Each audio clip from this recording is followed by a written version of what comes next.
Assalamualaikum warahmatullahi wabarakatuh. Alhamdulillahirabbil alamin wa bihi nasta'in ala umuri dunya wal din. Assalatu wassalamu ala asyrafil anbiya'i wal mursalin wa ala sayyidina Muhammadin wa ala alihi wa sahbihi ajma'in. Rabbi shrah li sadri wa yassir li amri wahlul 'uqdatam min lisani yafqahu qawli.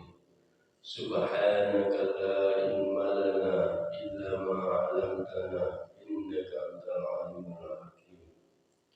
Alhamdulillahirabbil alamin. Jemaah Masjid Al-Madinah yang dirahmati Allah, pertama-tama dan yang paling utama, marilah kita selalu panjatkan puja dan puji syukur kehadirat Allah Subhanahu wa taala yang mana sampai pada pagi hari ini kita masih dilimpahkan beribu-ribu nikmat oleh Allah Subhanahu wa taala yang kita tidak mungkin bisa menghitungnya. Terutama pada pagi hari ini kita masih dilimpahkan nikmat iman, nikmat Islam, nikmat kesehatan dan juga nikmat kesempatan. Sehingga pada pagi hari ini kita masih bisa bersama-sama melaksanakan salat subuh berjamaah di Masjid Al-Madinah yang kita cintai ini. Salawat serta salam semoga senantiasa tercurahkan kepada junjungan kita Nabi besar Muhammad sallallahu alaihi wasallam beserta keluarganya, para sahabatnya dan juga para pengikutnya, dan mudah-mudahan kelak kita tergolong umatnya yang mendapatkan syafaat yaumil qiyamah. Amin ya rabbal alamin. Jemaah Masjid Al-Madinah yang dirahmati Allah, pada pagi hari ini yang berkesempatan untuk memberikan tausiah adalah Bapak Ustaz Riyadno. Alhamdulillah beliau sudah hadir di tengah-tengah kita dan pada pagi hari ini akan memberikan tausiah sampai pada waktu subuh, dan di akhir sesi ada tanya jawab. Barangkali ada jemaah yang ingin bertanya atau menambahkan, dipersilakan di akhir sesi nanti. Jemaah Masjid Al-Madinah yang dirahmati Allah, baiklah untuk mempersingkat waktu kepada Bapak Ustaz Riyadno kami persilakan.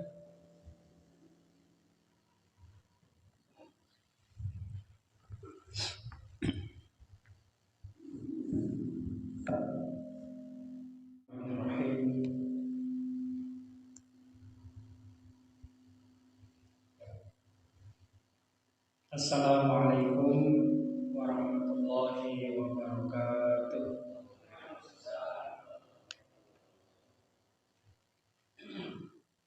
Innal hamdalillah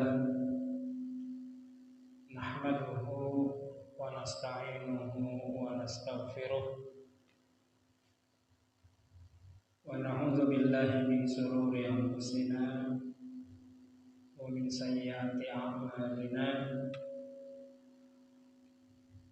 May yahdihillahu fala mudilla lahu wa may yudlil fala hadiya lahu. Asyhadu an la ilaha illallah wahdahu la syarika lah wa asyhadu anna Muhammadan abduhu wa rasuluh wa ala alihi wa ashabihi ajma'in, amma ba'd. Puji dan syukur mari kita panjatkan kehadirat Allah Subhanahu wa taala atas limpahan karunia dan nikmatnya di pagi hari yang cerah ini. Kita dipertemukan oleh Allah Subhanahu wa taala dengan limpahan iman dan Islam, sehingga alhamdulillah kita dapat bersama-sama melaksanakan salat subuh berjamaah, dan insyaallah kita akan melanjutkan dengan kajian subuh. Jamaah sekalian yang dirahmati oleh Allah Subhanahu wa taala, pada kesempatan ini di awal bulan Januari di tahun 2023 ya. Kita memasuki tahun 2023. Tentu pergantian masa atau pergantian waktu ini harus kita jadikan sebagai momentum untuk muhasabah diri. Kenapa? Karena Rasulullah Shallallahu Alaihi Wasallam menekankan kepada kita bahwa orang yang beriman itu dalam hidupnya harus selalu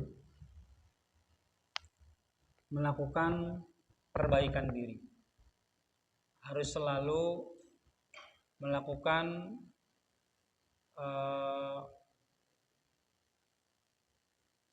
peningkatan ya, kualitas hidupnya. Oleh karenanya di dalam hadis Rasulullah Shallallahu Alaihi Wasallam bersabda, "Man kana yaumuhu khairan min amsihi fahuwa rabihun."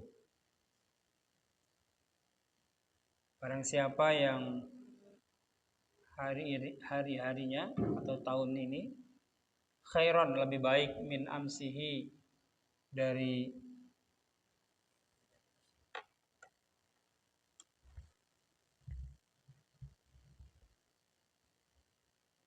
mangkana yaumuhu, barang siapa yang hari ini khairan min amsihi atau tahun ini lebih baik dari hari-hari sebelumnya atau dari tahun-tahun sebelumnya, fahuwa rabihun, maka dia termasuk orang yang beruntung. Wa man kana yaumuhu misla amsihi, wa man kana, dan barang siapa yaumuhu yang hari-harinya atau tahun-tahun ini misla amsihi, sama saja dengan hari-hari yang lalu atau tahun-tahun yang lalu, fahuwa maghbunun, maka dia termasuk orang yang rugi. Wa man kana, dan barang siapa yaumuhu yang hari-harinya atau tahun-tahunnya syarron min amsihi, syarron lebih buruk ya, min amsihi dari hari-hari sebelumnya atau tahun-tahun sebelumnya, fahuwa mal'unun, maka dia termasuk orang yang celaka. Nah, jadi hanya ada 3 opsinya, kemungkinannya. Kalau lebih baik, maka dia beruntung, dia sukses. Kalau mengalami stagnasi, mengalami tidak ada peningkatan, maka dia termasuk rugi. Kalau lebih buruk, maka dia termasuk yang celaka. Nah, oleh karena itu penting bagi kita untuk selalu melakukan muhasabah, ya, melakukan introspeksi diri, evaluasi diri. Karena perintah untuk mengevaluasi diri ini ya sangat ditekankan baik dalam Al-Quran maupun dalam Sunnah Rasulullah Sallallahu Alaihi Wasallam. Ya, dalam Al-Quran misalnya dijelaskan dalam surat 59 ya, surat Al-Hasyr ayat 18, ayat sering kita dengar ya. Allah menjelaskan, ya ayyuhalladzina amanu, hai orang-orang yang beriman, ittaqu, bertakwalah kamu sekalian Allah kepada Allah, wal tanzur, dan hendaklah memperhatikan nafsun setiap diri, ma qaddamat lighad, ya, untuk apa-apa di kehidupannya di masa yang akan datang atau hari esok. Wattaqullaha, dan bertakwalah kamu sekalian kepada Allah, innallaha, sesungguhnya Allah, khabirum bima ta'malun, maha teliti terhadap apa yang kamu kerjakan. Nah, jadi ayat ini menjelaskan kepada kita untuk memperhatikan apa yang sudah kita siapkan, apa yang sudah kita kerjakan untuk kepentingan hari esok. Artinya untuk masa depan. Maka memperhatikan untuk kepentingan hari esok atau masa depan, inilah yang disebut dengan proses muhasabah. Inilah yang disebut dengan proses evaluasi diri. Ya, bahkan saking pentingnya ya, evaluasi diri ini, dalam ayat ini perintah muhasabah itu sampai Allah apit dengan 2 pesan takwa. Dalam Al-Quran tuh hanya ada 2 perintah Allah, yang perintah itu diapit dengan 2 pesan takwa. Para ulama menjelaskan bahwa kalau seandainya Allah hanya menggunakan 1 saja pesan takwa, itu sudah cukup sebenarnya. Karena pesan takwa itu adalah merupakan inti dari kehidupan kita. Tetapi kalau misalnya sampai 2, ini menunjukkan bahwa pesan yang ingin Allah sampaikan itu menunjukkan nilai yang sangat penting. Ya, yaitu dalam surat Al-Hasyr, yang keduanya di dalam surat An-Nisa ayat yang pertama. Ya. Dalam ayat ini Allah menjelaskan, ya, hai orang-orang yang beriman, bertakwalah kamu sekalian kepada Allah. Kemudian wal tanzur nafsum ma qaddamat, dan hendaklah setiap diri memperhatikan apa-apa yang telah dilakukan atau disiapkan untuk kepentingan hari esok. Nah, kemudian ditutup lagi dengan wattaqullaha, dan bertakwalah kamu sekalian kepada Allah. Nah, jadi pesan untuk mempersiapkan kepentingan untuk hari esok, evaluasi untuk kepentingan hari esok, sekali lagi diapit dengan 2 pesan takwa yang menunjukkan bahwa pesan ini sangat penting. Hadirin jamaah sekalian yang dirahmati oleh Allah Subhanahu wa taala. Oleh karena itu Allah juga memesankan kepada kita agar kita memiliki cukup bekal untuk kepentingan hari esok tadi. Karena kualitas hidup manusia itu ditentukan bukan dari ilmunya. Walaupun ilmu itu menunjang ya, untuk kualitas kehidupannya. Tetapi kalau ilmu tidak diamalkan, maka ilmu itu tidak berguna. Ya. Karena dalam pandangan Allah, kemuliaan hidup manusia itu kan bukan karena ilmunya, bukan karena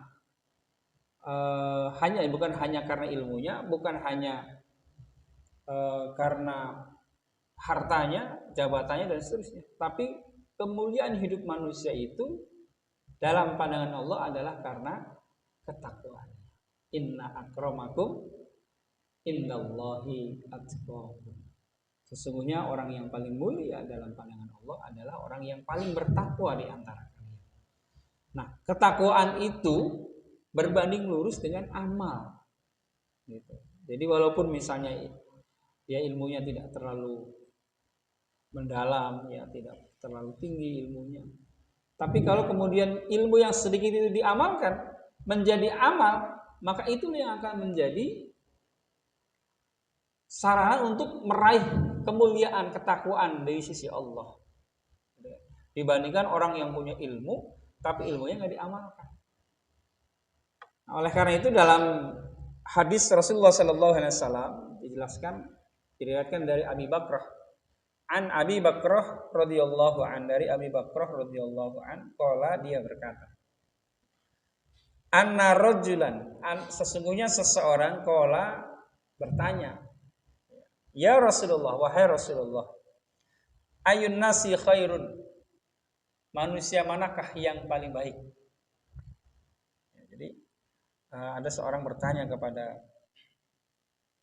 Rasulullah, mempertanyakan manakah orang yang disebut dengan orang yang baik. Qala, kemudian Rasulullah menjawab, man tala umruhu, orang yang panjang umurnya, panjang usianya, wa hasuna amaluhu, dan yang baik amalnya. Jadi umurnya panjang, amalnya banyak, amalnya berkualitas. Gitu. Itu orang yang baik. Kemudian qala, seseorang tadi bertanya lagi, fa ayun nasi syarrun. Lalu manakah manusia yang disebut dengan manusia yang buruk? Qala, Rasulullah menjawab, man tala umruhu, ya barang siapa, yaitu orang yang panjang umurnya, wasa'a amaluhu, dan buruk amal-amalnya. Nah, jadi orang yang baik atau orang yang paling baik dalam kehidupan itu adalah orang yang umurnya panjang, amalnya juga baik. Berarti kan akumulasi dari amal-amalnya itu yang akan menjadi bekal untuk meraih kemuliaan di sisi Allah. Tapi sebaliknya, orang yang buruk adalah orang yang usianya panjang, dikasih kesempatan Allah usia panjang, tapi amalnya buruk. Gitu kan? Dikasih kesempatan untuk taubat, belum juga bertaubat. Ya. Tidak cukup menjadi pelajaran, ya, peristiwa-peristiwa yang terjadi di lingkungannya, di kehidupannya, gitu kan? Sehingga sekali lagi kehidupannya penuh dengan amal-amal yang buruk. Maka orang yang seperti ini adalah orang yang dikatakan oleh Rasulullah sebagai orang yang buruk. Nah, hadirin jamaah sekalian yang dirahmati oleh Allah Subhanahu wa taala, oleh karena itu sekali lagi bahwa kualitas hidup manusia itu ditentukan oleh amalnya, sekali lagi. Dan amal yang dikehendaki oleh Allah itu bukan amal yang hanya sekedar banyak tapi tidak berkualitas. Tapi yang dikehendaki oleh Allah itu adalah amal yang baik, amal yang ihsan. Ya.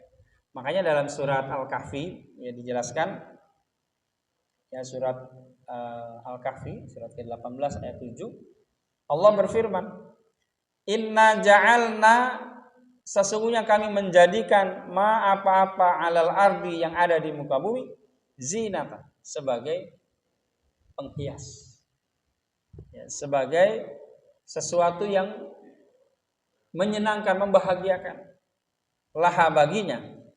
Jadi apa yang Allah jadikan untuk di muka bumi ini adalah untuk sarana kehidupan bagi kita, anugerah kehidupan bagi kita. Ya.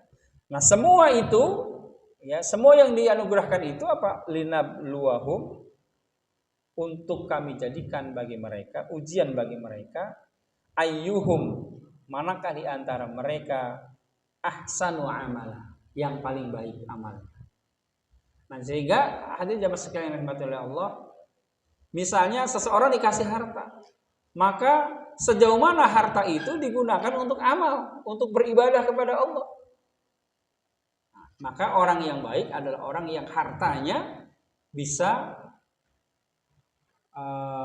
menjadikan dirinya untuk banyak amalnya.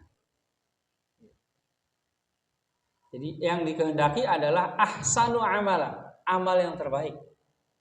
Ya, bukan aksaru amala. Gitu. Karena ada orang merasa banyak amalnya tapi kualitasnya buruk. Artinya tidak sesuai dengan syariat, sehingga apa? Sehingga amalnya tidak menjadikan sebagai tambahan untuk amal soleh bagi dirinya. Ya. Ada orang bersedekah misalnya, tapi sedekahnya diomong-omongin, dibicarakan, ya, di hadapan manusia supaya mendapatkan pujian dari manusia. Maka orang yang seperti ini walaupun sedekahnya banyak, tapi dalam pandangan Allah tidak bernilai. Gitu kan? Ya. Percuma akhirnya. Ya. Makanya dalam sebuah ayat dijelaskan bahwa ada di antara manusia yang nanti di akhirat Allah akan perlihatkan, ya, Allah akan perlihatkan apa-apa yang sudah dikerjakan di kehidupan di dunianya ini. Tapi kemudian setelah itu amalnya itu seperti debu yang berterbangan. Wa qadimna ila ma 'amilu min 'amalin faj'alnahum haba'an mansura. Maka kami akan beberkan nanti di akhirat ya, terhadap apa-apa yang sudah dikerjakan ya oleh manusia, faj'alnahum haba'an mansura. Kemudian kami jadikan amal-amalnya itu seperti debu yang berterbangan. Artinya debu yang berterbangan itu artinya tidak bernilai, gitu kan? Merasa dirinya banyak beramal, tapi karena amalnya tidak ahsanu amala, sehingga tidak bernilai dalam pandangan Allah, gitu kan? Oleh karena itu sekali lagi di momentum pergantian waktu, pergantian masa ini, maka yang harus kita perhatikan adalah bagaimana kita menjaga kualitas amal kita, gitu kan? Menjaga kualitas amal kita. Oleh karena itu sekali lagi yang berkaitan dengan masalah perubahan waktu ini atau pergantian masa ini, ya Allah juga berpesan dalam Al-Quran surat Al-Asr, ya, surat pendek tapi maknanya luar biasa. Ya. Sampai-sampai Imam Syafi'i mengatakan seandainya Allah tidak menurunkan Al-Quran dan hanya yang diturunkan itu surat Al-Asr, maka itu sudah cukup bagi manusia untuk dijadikan pegangan dalam kehidupan. Artinya bahwa surat Al-Asr ini memiliki syarat makna yang sangat mendalam. Kita perhatikan dalam surat Al-Asr. Wal asri, demi masa, demi waktu. Innal insana, sesungguhnya manusia, lafi khusrin, benar-benar berada dalam kerugian. Ya. Kenapa waktu ini Allah jadikan sebagai sumpahnya? Ya. Wal asri, demi masa, demi waktu asar. Jadi kalau Allah bersumpah atas nama makhluknya, maka makhluk yang dijadikan sumpah itu memiliki nilai strategis dalam kehidupan. Ya, maka waktu, masa itu bagi kita itu sangat penting. Orang Barat mengatakan time is money, kan begitu. Waktu adalah uang, kan itu. Artinya waktu itu memiliki nilai yang sangat penting. Bagi kita waktu itu harusnya menjadi apa? Menjadi akumulasi amal. Menjadi akumulasi amal. Ya, maka di ayat ini Allah menjelaskan demi waktu. Karena kita memang hidup kita itu adalah merupakan kumpulan dari waktu-waktu. Kita semakin bertambah usia, ya kan? Berarti kan waktunya semakin bertambah. Angkanya semakin bertambah, gitu kan? Tapi ingat, ya, angkanya bertambah, tapi jatah hidup di dunianya semakin berkurang. Kata Rasulullah bahwa umatnya Nabi Muhammad itu kisaran umurnya itu di antara 60-an tahun. Nah, kan begitu. Tinggal kita ngukur-ngukur diri nih. Kita sekarang usianya udah berapa? Kan begitu. Kalau kita usianya sekarang udah 50-an tahun, nah berarti udah deket-deket. Kan begitu. Kalau kita sudah mencapai 60-an tahun, udah harus siap-siap, kan begitu. Apalagi kalau sudah lebih dari 63 tahun, berarti sudah ada bonus, ya kan? Karena Rasulullah itu ya wafat di usia 63 tahun. Nah, oleh karena itu sekali lagi bahwa dari waktu ke waktu ini, ya, maka tergantung nih manusia nih, dia berada dalam kerugian atau tidak. Karena dalam ayat ini Allah menjelaskan innal insana, sesungguhnya manusia lafi khusrin, benar-benar berada dalam kerugian. Illal ladzina amanu, kecuali orang yang beriman. Jadi modal untuk kita meraih kehidupan yang baik agar kita tidak rugi dalam hidup kita, yang pertama adalah iman. Yang pertama adalah iman. Illal ladzina amanu. Karena bagaimanapun juga, ya, kalau orang itu tidak punya iman, alamat bahwa hidupnya akan sangat rugi. Ya. Kemudian yang kedua, wa amilus shalihat, dan orang yang melakukan amal soleh, iman dan amal soleh. Nah, ini modal untuk meraih kehidupan yang sukses. Agar hidupnya nggak merugi, maka dua hal ini harus ada dalam kehidupannya. Bahkan dalam berbagai ayat, ya, antara iman dan amal soleh ini kadang-kadang selalu disandingkan. Ya kan? Illal ladzina amanu wa amilus shalihat. Gitu kan? Bahkan mungkin dalam ayat yang lain, amal soleh dulu baru iman. Misalnya dalam surat An-Nahl ayat 96, Allah menjelaskan, man amila amalan solihan, barang siapa yang melakukan amal soleh, min zakarin au unsa, baik laki-laki maupun wanita, wa huwa mu'min, dan dia adalah orang yang beriman. Nah ini jadi kalau di ayat ini amal soleh dulu baru iman. Nah maka orang yang mengerjakan amal soleh baik laki-laki maupun wanita, dan syaratnya dia adalah orang yang beriman, kata Allah apa? Falanuhyiyannahu hayatan thayyibah, maka pasti akan kami anugerahkan kepadanya hayatan thayyibah, kehidupan yang baik. Jadi kehidupan yang baik, kehidupan yang berkualitas itu adalah kehidupan yang di dalam dirinya ada iman dan amal saleh. Ya. Kalau seseorang beriman itu sudah punya modal minimal, ya. Minimal dia sudah punya modal dan mendapatkan jaminan dari Rasulullah bahwa orang yang beriman insya Allah pada akhirnya akan masuk surga semuanya. Sebagaimana Rasulullah menjelaskan dalam hadis, kullu ummati yadkhulunal jannah. Ini jaminan dari Rasulullah nih. Ya. Kullu ummati, seluruh umatku, kata Rasulullah, yadkhulunal jannah, pada akhirnya akan masuk surga. Illa man abah, kecuali yang enggak mau. Jadi kita alhamdulillah mendapatkan jaminan dari baginda Rasulullah bahwa setiap orang yang beriman pada akhirnya akan masuk surga. Gitu kan? Ada orang yang masuk surga langsung ketika ditimbang amalnya, dia langsung masuk surga. Berarti amalnya bagus, kan begitu. Tapi ada juga manusia yang harus mampir dulu ke neraka misalnya. Orang yang beriman karena mungkin amalnya sedikit tapi maksiatnya banyak, gitu kan. Maka dia harus mampir dulu ke neraka. Nah, nanti mampir di neraka ada yang sehari, ada yang 2 hari, ada yang 3 hari, ada yang sebulan mungkin, kan begitu.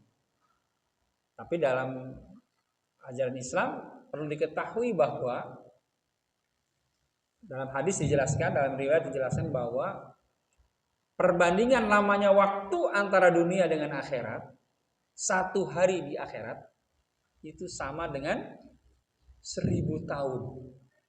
Nah, gitu. Bayangkan tuh. Jadi kalau misalnya ada seseorang masuk neraka 1 hari, artinya lamanya sama dengan 1000 tahun hidup di dunia. Jadi kalau misalnya kita umurnya nggak nyampe 100, ya nggak nyampe 1 abad, gitu, di dalam 1000 tahun, gitu. Luar biasa. Nah, begitu. Nah, tapi sekali lagi bahwa Rasulullah menjamin tuh orang yang beriman itu pada akhirnya dia akan masuk surga. Kullu ummati yadkhulunal jannah.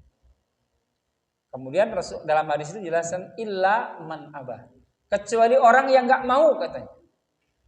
Jadi ada nanti umat Nabi Muhammad. Siapa umat Nabi Muhammad itu? Adalah orang yang hidup sejaman dengan Rasulullah atau setelahnya. Jadi artinya sejak mulai kehidupan Rasulullah sampai kemudian akhir zaman nanti itu disebut dengan umatnya Nabi Muhammad. Jadi zaman sekarang ini walaupun ada orang Nasrani, orang macam-macam agamanya, itu sebagai umatnya Nabi Muhammad. Tapi umatnya Nabi Muhammad ada yang beriman, ada yang nggak beriman, kan begitu. Nah, kalau tidak beriman, nah itu dia termasuk orang yang rugi. Orang yang beriman saja, walaupun dapat jaminan, ya tadi dikatakan tidak semuanya langsung masuk surga, kan begitu. Tapi minimal sudah ada jaminan tuh. Walaupun nanti harus mampir dulu, pada akhirnya dia akan masuk surga.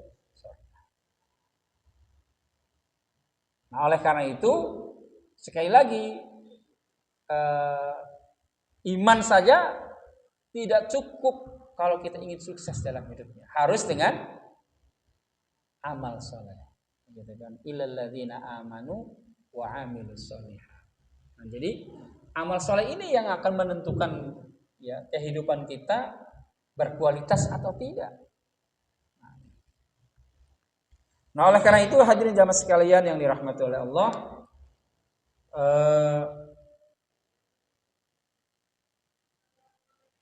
karena amal inilah yang akan menentukan kualitas hidup seseorang, makanya dalam sebuah kaul, dalam sebuah nasihat,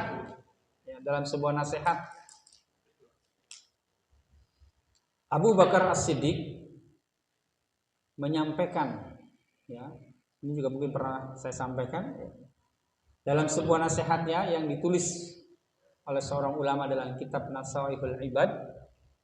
Ya, Abu Bakar As-Siddiq ya, menyampaikan man dakhalal qabra, man barang siapa dakhalal qabra yang masuk ke dalam yang lahat dalam kuburan bila zadin dengan tidak membawa bekal amal, dengan tidak membawa bekal amal, faka'an nama maka seolah-olah raqibal bahro mengarungi lautan bila safinatin tanpa menggunakan kapal.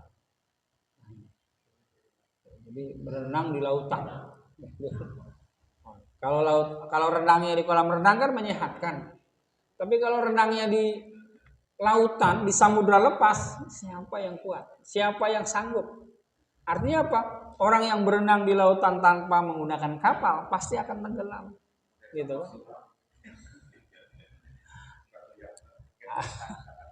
Ya artinya nggak pakai alat gitu kan?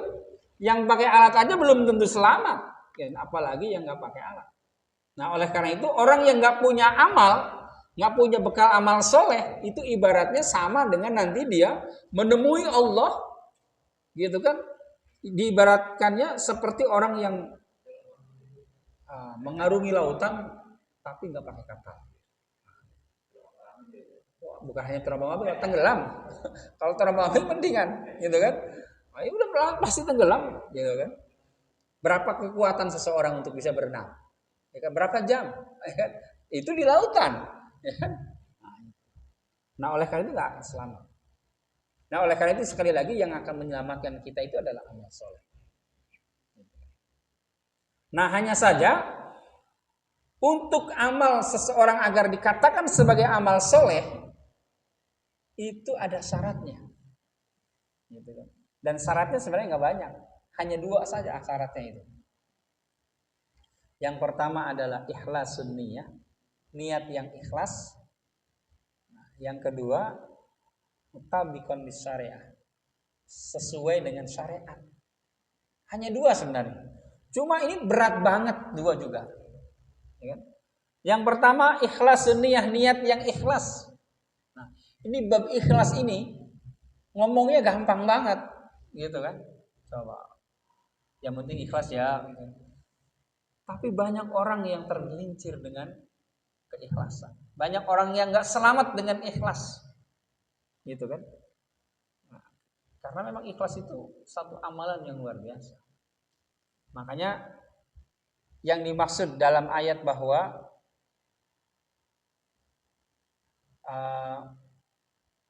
wa man kana misqala dzarratin khairan yarah wa may ya'mal misqala dzarratin khairan yarah.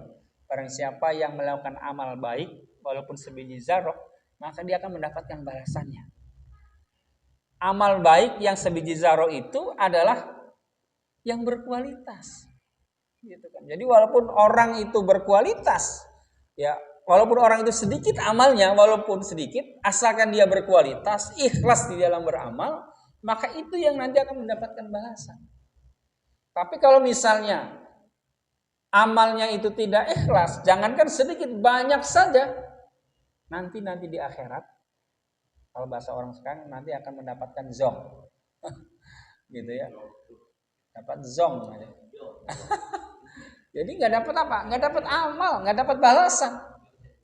Gitu kan?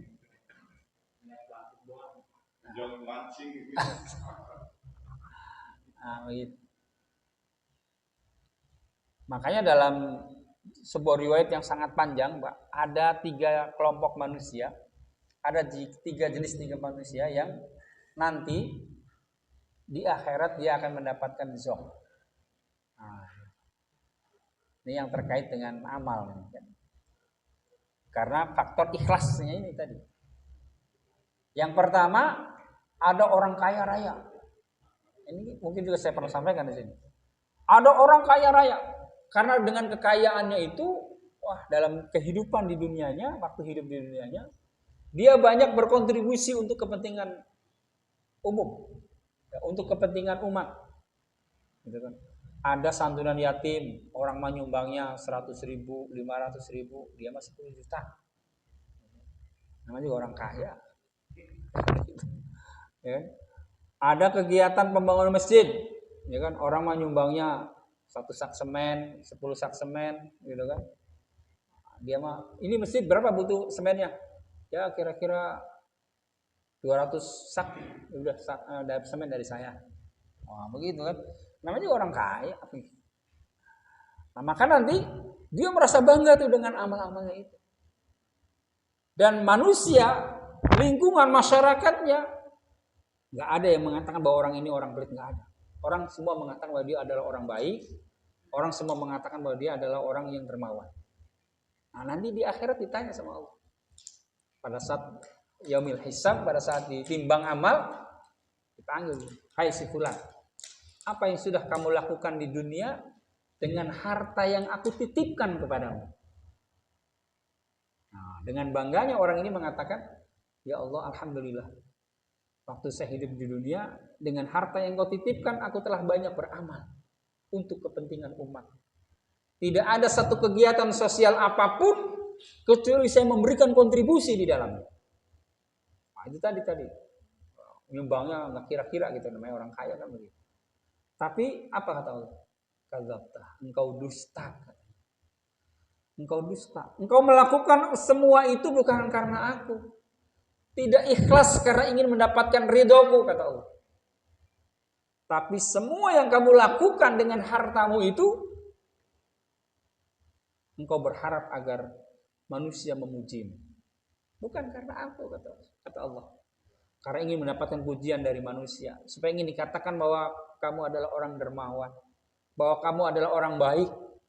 Dan itu sudah kamu dapatkan waktu hidup di dunia. Orang mengatakan bahwa kamu itu orang baik. Orang mengatakan bahwa kamu itu adalah orang dermawan. Nah, karena niat amalmu itu bukan karena aku, tidak ikhlas murni untuk ketaatan kepadaku, maka hai malaikat, seret dia ke neraka. Jadi itu ujiannya luar biasa, ya kan? Ada orang kaya merasa banyak beramal dengan hartanya, tapi mendapatkan zong, ya. Di akhirat nggak dapat amal. Nah itu, jadi amalnya banyak, tapi tidak menjadi bobot amal. Ya, habaan mansuro, kata Allah dalam ayat ini. Seperti debu, nggak bernilai. Kemudian kelompok yang kedua, ada orang yang merasa banyak beramal dengan ilmunya. Ini kena mengenai para kiai, para ustadz, gitu kan, para cendekiawan, ya, para pemikir, orang yang diberikan oleh Allah ilmu. Nanti ditanya di akhir akhirat, wahai si fulan, kata Allah nanti, apa yang sudah kamu lakukan di dunia dengan ilmu yang aku titipkan kepadamu?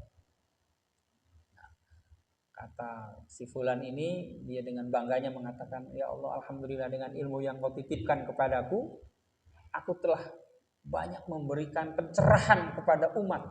Nah, begitu. Banyak orang tersadarkan dari keterpurukannya, dari kehidupannya karena mendapatkan ilmu dariku. Nah, kira-kira begitu. Banyak orang yang tadinya hidupnya tidak memiliki arah, gitu kan. Tapi setelah mendapatkan ilmu dariku, dia alhamdulillah menjadi sadar, menjadi orang baik. Banyak sekali gagasan-gagasan, pemikiran-pemikiran yang sudah aku berikan untuk kepentingan bangsa, misalnya kan kira-kira. Tapi sekali lagi kata Allah apa? Kadzabta, engkau dusta katanya.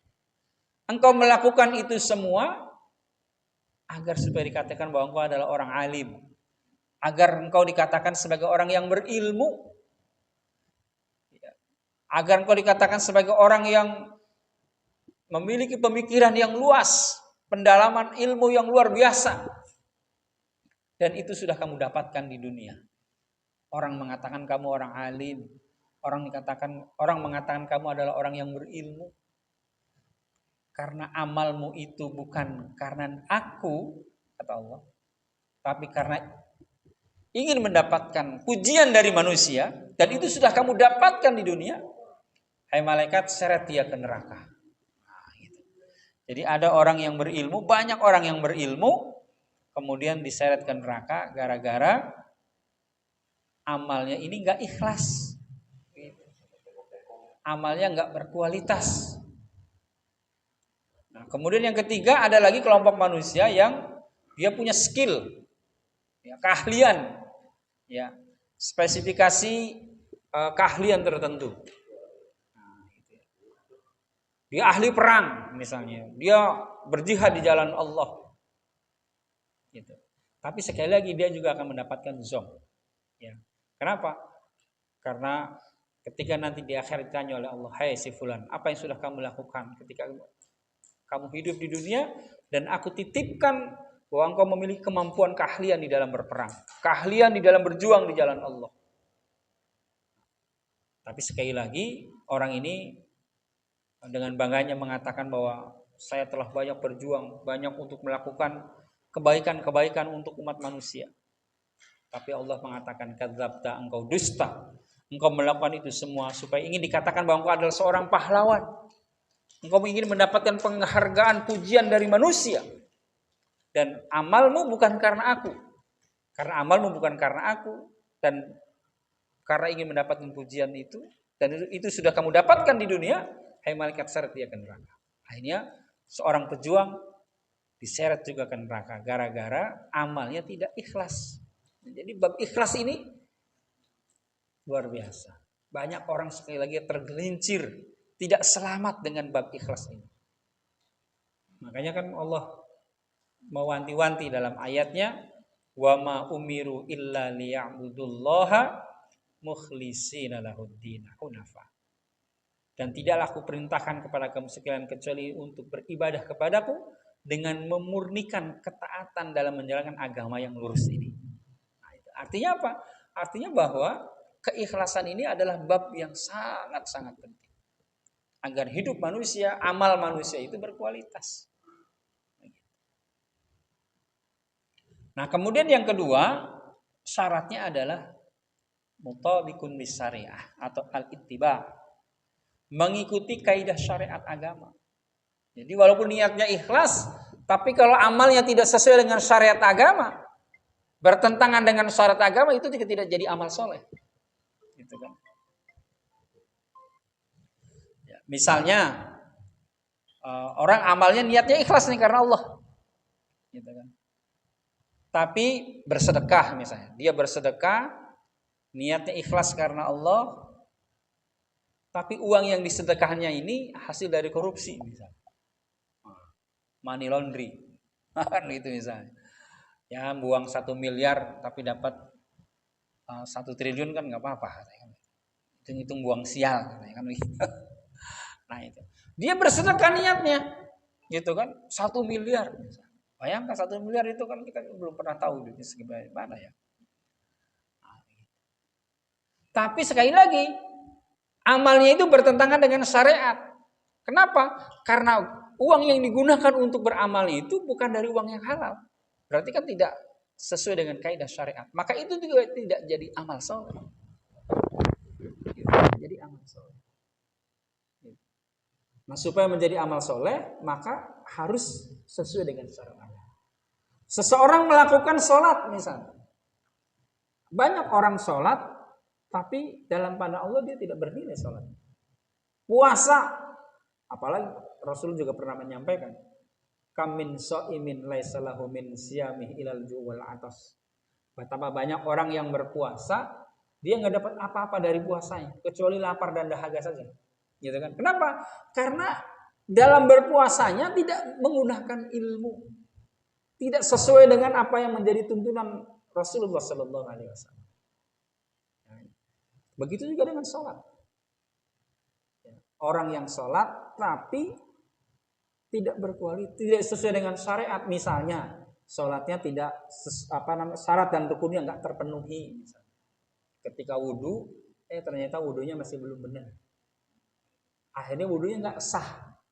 Kalau wudhunya nggak sah, berarti syaratnya kan belum nggak terpenuhi. Karena orang yang sholat itu baru dikatakan sholatnya benar ketika ada syarat dan memenuhi rukunnya.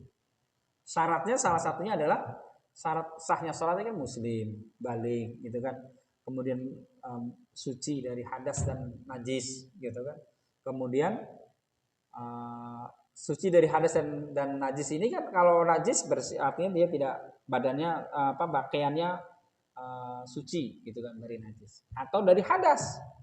Misalnya baik hadas besar maupun hadas kecil. Hadas besar dengan mandi wajib, hadas kecil dengan wudu.